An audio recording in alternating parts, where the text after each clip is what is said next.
वाह, क्या आईपीओ है।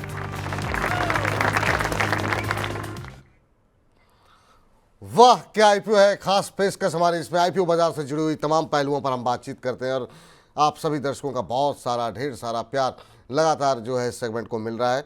ऐसे ही अपना प्रेम जो है वो बनाए रखिए इस खास सेगमेंट के साथ। और कल जो कुछ हुआ उसकी उम्मीद नहीं थी। हालांकि हुंडई के आईपीओ को सब्सक्रिप्शन जो है वो ज़रूर मिला, लेकिन रिटेलर्स का साथ नहीं मिला।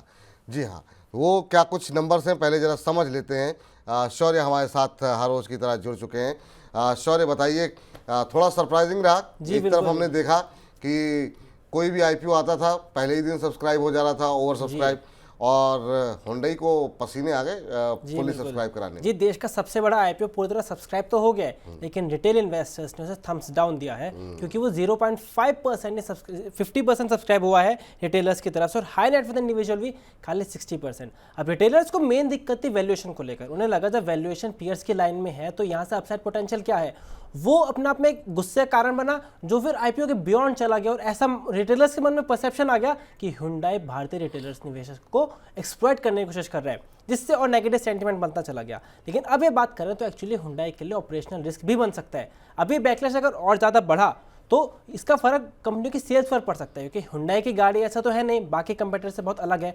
उसके ऊपर अगर ये वाला नेगेटिव सेंटीमेंट मेन स्ट्रीम बन गया तो हो सकता है रिटेलर्स को हुंडई की गाड़ी का वैल्यू प्रोपोजिशन कम लगे और वो गाड़ियों की सेल्स पर भी असर डालता हुआ नजर आ सकता है। इसलिए बेहतर ये होगा अगर हुंडई इस इवेंट को थोड़ा सीरियसली ले और अपने इमेज को थोड़ा इंप्रूव करने के ऊपर थोड़ा काम करे, इमेज को इम्प्रूव करने का काम करें। लेकिन वाकई में आस्था जी तो से जब पिछली बार भी जुड़ी थी तो हमने इस बारे में बातचीत की थी। परसों ही हम लोगों ने बातचीत की थी इस आईपीओ को लेकर के मैम, और इस आईपीओ पे जिस तरीके का रिस्पांस और कमेंट्स आए हैं वो वाकई में मतलब देखना चाहिए आपको कमेंट बॉक्स में जा कर के किस तरीके से लोगों ने टिप्पणियाँ की हैं।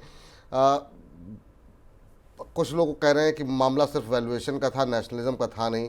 कुछ लोग इसे नेशनलिज्म से जोड़ करके देख रहे थे। कुछ लोग वैल्यूएशन के बारे में बातचीत कर रहे थे। कुछ लोग विदेशी कंपनी का जिक्र कर रहे थे, विदेशी कंपनी है उसको लेकर के जिक्र कर रहे थे और कह रहे थे कि इंडियन इन्वेस्टर को इस तरह की कंपनियों ने बेवकूफ़ समझ रखा है। ये बहुत तरह की टिप्पणियाँ हम लोगों को देखने को मिली और आप देखिए किस तरीके का फ्लो जो है। आपने भी जो चर्चा की थी उस पर आपने कमेंट्स हो सकता है पढ़े हो। लोग इस आईपीओ के बारे में काफ़ी सारी बातें कर रहे थे।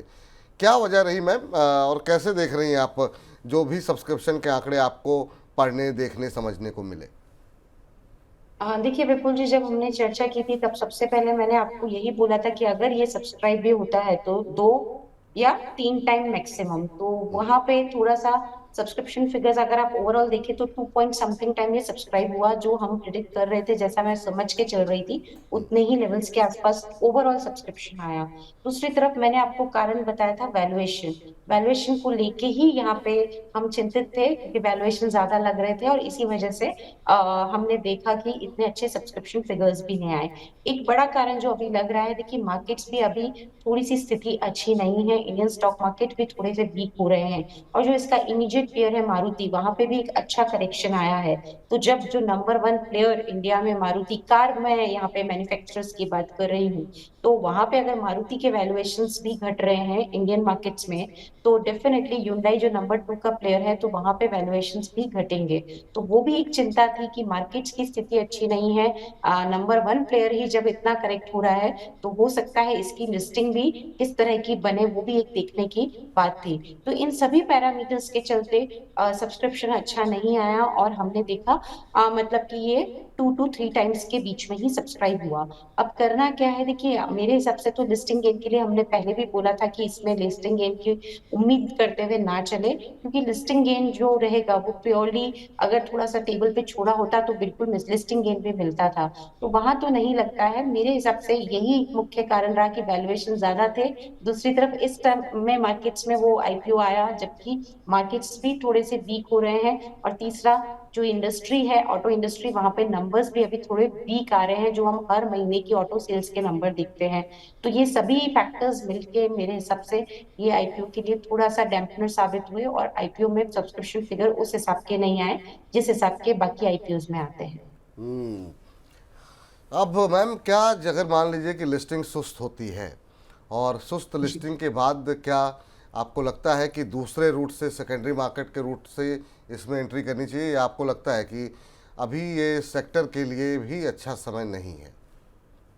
देखिए, लिस्टिंग सुस्त होगी या ये लिस्टिंग प्राइस के आसपास घूमेगा, ये भी थोड़ा देखना होगा, क्योंकि मैंने ये भी एक संभावना जाहिर की थी जब लास्ट टाइम हम मिले थे कि जब इतना कम सब्सक्राइब होता है तो जो लोग सब्सक्राइब किए हैं इस आईपीओ को, डेफिनेटली उन्होंने लॉन्ग टर्म को ही अपने दिमाग में रख के इस आईपीओ को सब्सक्राइब किया है। अब देखिए, एंकर बुक में भी बड़े बड़े नाम हैं, और जितने भी एंकर बुक में नाम है, मैं आपका ध्यान एक बार फिर से खींचना चाहूंगी विपुल जी, ये सब वर्ल्ड के बड़े बड़े फंड हैं, लार्जेस्ट फंड जो वर्ल्ड लेवल के हैं वो आए हैं, क्योंकि ये जो कंपनी है ये ग्लोबल कंपनी है। Hyundai सिर्फ इंडिया तो इंडिया की है, लेकिन जो पेरेंट कंपनी है वो ग्लोबल लेवल पे तीसरे नंबर पे आती है।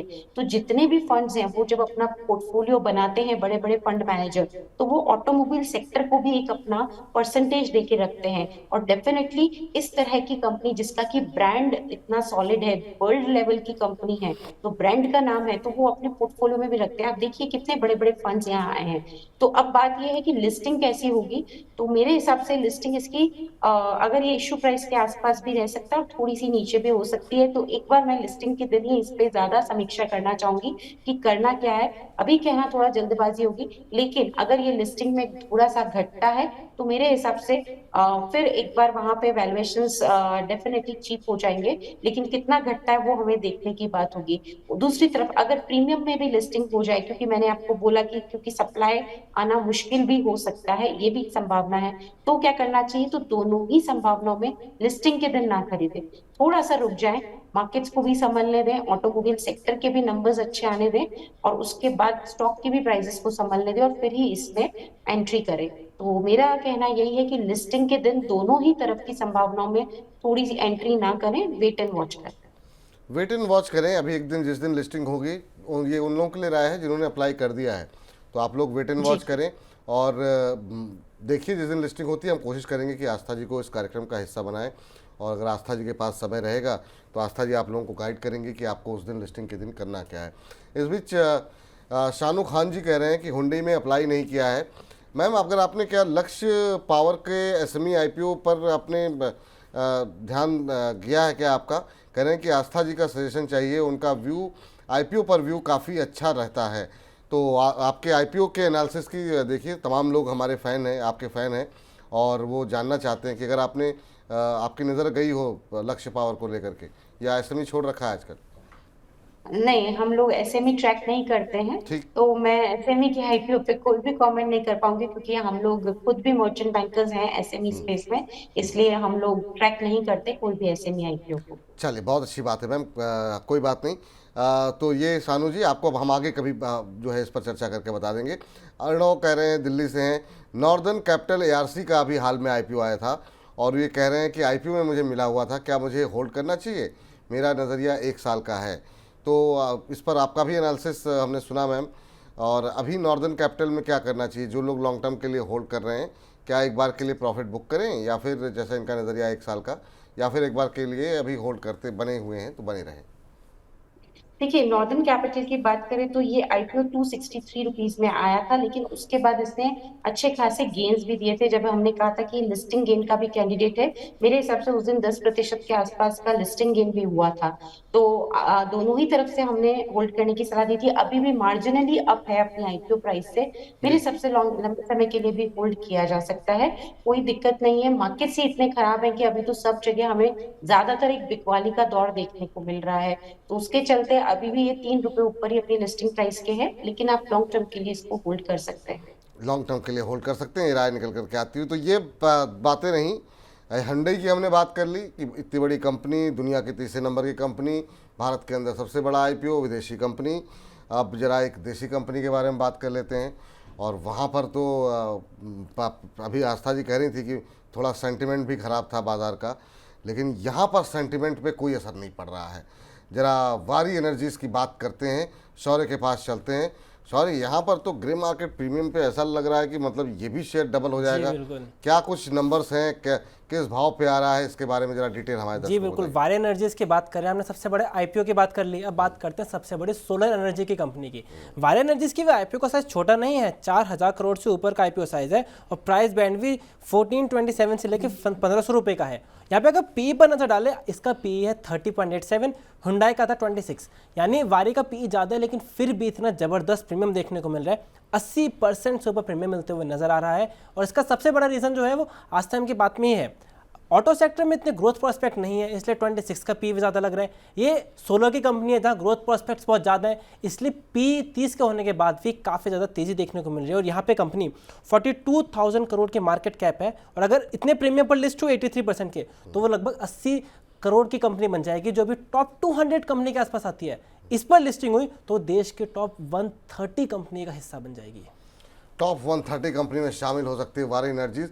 और बहुत सारे एक्सपर्ट का ये मानना है कि जो वक्त है, एक तो पावर का है और पावर में भी रिन्यूएबल एनर्जी को लेकर के काफ़ी ज़्यादा भारत के अंदर संभावना है। उसमें सोलर है, विंड है, तो इस क्षेत्र से जुड़ी हुई जो कंपनियां सेकेंडरी मार्केट में भी है, वो भी आने वाले समय में अच्छा कर सकती हैं। आस्था जी के पास चलते हैं। आस्था जी, ये विदेशी कंपनी पर भारी पड़ रही है देसी कंपनी, ये कारण क्या सेक्टर का है, कारण क्या फेयर प्राइसिंग का है, क्या कुछ रीज़न आप मान रही हैं? देखिए, दोनों ही हैं। सबसे पहले तो मैं वारी एनर्जीज की बात करूं तो ये पीवी मॉड्यूलर सेल बनाती है और सेम इसी तर्ज पे एक कंपनी का आईपीओ अभी कुछ समय पहले आया था, प्रीमियर एनर्जीज। और अगर आप उसके आईपीओ का रिस्पांस देखें तो बहुत ही जबरदस्त तो रिस्पांस था और बहुत जबरदस्त लिस्टिंग भी थी प्रीमियर एनर्जीज के। अब मैं अगर वारी एनर्जीज के आईपीओ की बात करूं तो ये प्रीमियर एनर्जीज से भी बड़ी कंपनी है। सबसे पहले मैं ये इस चीज पे बिल्कुल सबका ध्यान ले जाना चाहूंगी कि दोनों ही सेम इंडस्ट्री में है, लेकिन साइज से देख लें, आप फाइनेंशियल से देख लें, वारी एनर्जीज प्रीमियर एनर्जी से भी बड़ी कंपनी है और इनके पास total aggregate install capacity 12 gigawatt की है, क्योंकि ये मैन्युफैक्चरर है सोलर पीवी मॉड्यूल्स के। अब कंपनी के मैं यहाँ पे अपनी दूसरी बात वैल्यूएशन की तो वैल्यूएशन भी मुझे यहाँ पे अच्छा लग रहा है। क्यों? क्योंकि जब प्रीमियर एनर्जीज जैसी कंपनी जो सेम सेगमेंट की कंपनी है वो इतने वैल्यूएशन गार्नर करके लेके गई, क्योंकि बहुत बड़ा रिस्पॉन्स हमने देखा था और लिस्टिंग भी बहुत ऊंची हुई थी प्रीमियर एनर्जीज की, तो उसके बाद ये लोग अभी भी डिसेंट वैल्यूएशन पे लाए हैं, तो ये काबिले तारीफ होगा। थोड़ा सा एक दो नेगेटिव्स हैं, लेकिन क्योंकि जो इम्पोर्ट करते हैं वो चाइना से है और एक दो रिस्क फैक्टर्स हैं, लेकिन मुझे ऐसा लगता है कि फिर भी वैल्यूएशन पॉइंट ऑफ व्यू से कंफर्ट है और इसमें आप सब्सक्राइब करने की सलाह हमारी तरफ से वारी एनर्जीज के आईपीओ को दी जा रही है। लिस्टिंग गेन के लिए भी करिए और लॉन्ग टर्म के लिए भी करिए, क्योंकि लिस्टिंग पे इन्होंने टेबल पे छोड़ा है इन्वेस्टर्स के लिए, क्योंकि 27 के पीई मल्टीपल पे ये आ रहे हैं, जबकि अगर मैं प्रीमियर एनर्जीज की बात करूं तो उसका पीई मल्टीपल काफी बढ़ चुका है आईपीओ आने के बाद से। तो यहाँ पे हमारी सलाह बिल्कुल सब्सक्राइब करने की रहेगी, लगाइए। लिस्टिंग गेन के लिए लगाना हो तो भी लगाइए और लॉन्ग टर्म के लिए लगाना हो तो भी वारी एनर्जीज में लगाया जा सकता है। बिल्कुल लगाइए। सोमवार को जो है कंपनी का आईपीओ खुल रहा है, यानी कि शुक्रवार को ही हम आपको बता रहे हैं कि पैसे वैसे आपके पास महीने का आखिर आने वाला है, दिवाली का सीज़न है, तो ये सब देखते हुए पैसे की स्थिति अगर नहीं है तो कैसे आप कर लीजिए, क्योंकि सोमवार को ये आईपीओ खुल रहा है और वहाँ पे अगर आप निवेश कर सकते हैं, ऐसा मानना है आस्था जी का। लिस्टिंग गेन और लॉन्ग टर्म दोनों के लिए ही आप यहाँ पर अप्लाई कर सकते हैं। मैम, पहले ही दिन अप्लाई करना चाहिए? बहुत लोग ये कहते हैं कि हम कोई भी इतने आईपीओ आए उसमें सब में अप्लाई किया और मिलता नहीं है। इसका कोई रूल है क्या मैम? कोई ऐसा कोई एल्गोरिथम या कोई ऐसा कोई, आप चूँकि बहुत क्लोजली ट्रैक करती हैं आईपीओ बाज़ार को, तो दर्शक कह रहे थे हमारे कि आप अपने एक्सपर्ट से पूछिए कि क्या इसका कोई बीच का रास्ता है कि नहीं, हमको आईपीओ अलॉटमेंट मिल जाए। देखिए, आईपीओ अलॉटमेंट के लिए सिर्फ एक ही तरीका है कि आप मल्टीपल अकाउंट से लगाइए, यानी कि आपके मेंबर्स जितने भी फैमिली मेंबर्स हैं सबके डीमैट अकाउंट से आप अप्लाई करिए। जितने मल्टीपल अकाउंट से आप लगाएंगे उतने ही चांसेस बढ़ते हैं आपके अलॉटमेंट आने के। लेकिन एक चीज का जरूर ध्यान रखना है, एक पैन कार्ड पे एक ही एप्लीकेशन लगानी है। कितनी बार लोग बाग ये गलती कर देते हैं, एक ही पैन कार्ड पे एप्लीकेशन 2-3 लगा देते हैं, तो वो सारी एप्लीकेशन रिजेक्ट हो जाएंगी। तो ये फंडा हमेशा ध्यान में रखिए आईपीओ के अप्लाई करते वक्त, 1 पैन कार्ड 1 एप्लीकेशन। दूसरी चीज, मल्टीपल अकाउंट से लगाइए, आपके फैमिली मेंबर्स, रिलेटिव्स, सबके अकाउंट से अगर आप लगाएंगे तो डेफिनेटली चांसेस ऑफ अलॉटमेंट बढ़ेंगे। उसके अलावा और कोई भी तरीका नहीं है कि हम यहाँ पे अलॉटमेंट को, अपने चांसेस को बढ़ाएं। तो यही एक इसमें फेयर तरीका है जिससे किया जा सकता है। अब अगर मैं वारी एनर्जीज की भी बात करूं तो लगभग इसमें जो शेयर्स हैं वो 1,03,50,000 शेयर्स रहेंगे रिटेल के लिए, क्योंकि 35% टोटल इश्यू का वारी एनर्जी का रिटेल के लिए रखा गया है। तो यहाँ पे एप्लीकेशंस जो लगेंगी वो 1,03,50,000 शेयर्स के लिए लगेंगी। तो मुझे लगता है कि इश्यू साइज तो वैसे देखा जाए तो अच्छा खासा बड़ा है, लेकिन जिस तरह का इंटरेस्ट आएगा इस कंपनी के आईपीओ के लिए, क्योंकि कंपनी बेहद शानदार और इंडस्ट्री टेलविंड हमेशा इंपॉर्टेंट रहता है। आप किस वक्त आईपीओ ला रहे हैं, उस टाइम उस इंडस्ट्री का हालचाल कैसा है, वो भी एक बहुत बड़ा पॉइंट होता है। हमने हुंडई में भी ये चीज देखी, इंडस्ट्री थोड़े से सेल्स फिगर अभी डामाडोल आने लग गए हैं, वो एक टाइमिंग का भी फर्क पड़ता है। और अभी तो सोलर एनर्जी और इन सब में सरकार का भी बहुत बड़ा जोर है, तो एकदम राइट टाइमिंग है, इसलिए यहाँ पे रुझान काफी काफी अच्छा रहेगा। तो मुझे लगता है कि वो जो 1 करोड़ शेयर्स के लिए एप्लीकेशंस टोटल रिटेल के लिए लगाई जाएगी, शायद उसमें भी सब्सक्रिप्शन बहुत बढ़ चढ़ के आए। तो यही फंडा है, मल्टीपल अकाउंट से लगाइए, लेकिन एक पैन कार्ड पे एक ही एप्लीकेशन लगाइए। ये आपने बहुत अच्छी बात कही, क्योंकि बहुत लोग करते क्या हैं कि अगर उनके पास पैसे हैं और वो 3-4 लॉट के लिए अप्लाना चाह रहे हैं तो वो एक ही पैन कार्ड पे वो 4 लॉट के लिए अप्लाई कर देते हैं। तो अगर आपके पास इतने पैसे हैं कि आप 4 लॉट के लिए अप्लाई कर सकते हैं, तो एक ही अकाउंट से लगाने के बजाय अपनी माताजी के नाम पे या पिताजी के नाम पे या फिर धर्मपत्नी के नाम पे या फैमिली के अदर कोई मेंबर जिनके पास उनका अपना अगर डीमैट अकाउंट है, उनका पैन कार्ड है, उस अकाउंट से अगर आप लाएंगे तो फिर चांसेस ज़्यादा बढ़ जाते हैं, बजाय इसके कि एक ही अकाउंट से, एक ही पैन नंबर से मल्टीपल आपने जो है अप्लाई कर दिया है, उसमें अगर एक रिजेक्ट होगा तो सारे के सारे जो है वो रिजेक्ट हो जाएंगे। तो ये इस बात का जो है ध्यान रखिए। आस्था जी ने बहुत गहराई वाली बात आपको बताई है, जिससे कि चांसेस आपके बढ़ सकते हैं कि आपको अलॉटमेंट मिले। और वारी एनर्जी में अभी जो प्रीमियम देखने को मिल रहा है, जो कि शौर्य ने बताया अभी हमें, तो वो वहाँ पर जो है पैसे आपके अच्छे बन सकते हैं अगर आपको अलॉटमेंट मिल गया तो अगर आपने हुंडई में नहीं लगाया है या फिर लगाने के बाद भी आप ऐसी स्थिति में है कि अभी एक और आईपीओ में अप्लाई करना चाहते हैं, तो हुंडई से बेहतर रिटर्न जो है आपको वारी में मिलेगा। सोमवार को ये आईपीओ खुल रहा है, तो आईपीओ खुलने के बाद और भी डिटेल में चर्चा होगी। शौर्य, बहुत बहुत शुक्रिया, बहुत बहुत धन्यवाद आपका आज की चर्चा में जुड़ने के लिए। तो इस सेगमेंट को यहीं पर अब समाप्त करने का वक्त हो गया है, तो इस सेगमेंट को यहीं पर समाप्त करते हैं, लेकिन जो है आप लगातार हमारे साथ अभी बने रहिए। वाह, क्या आईपीओ है।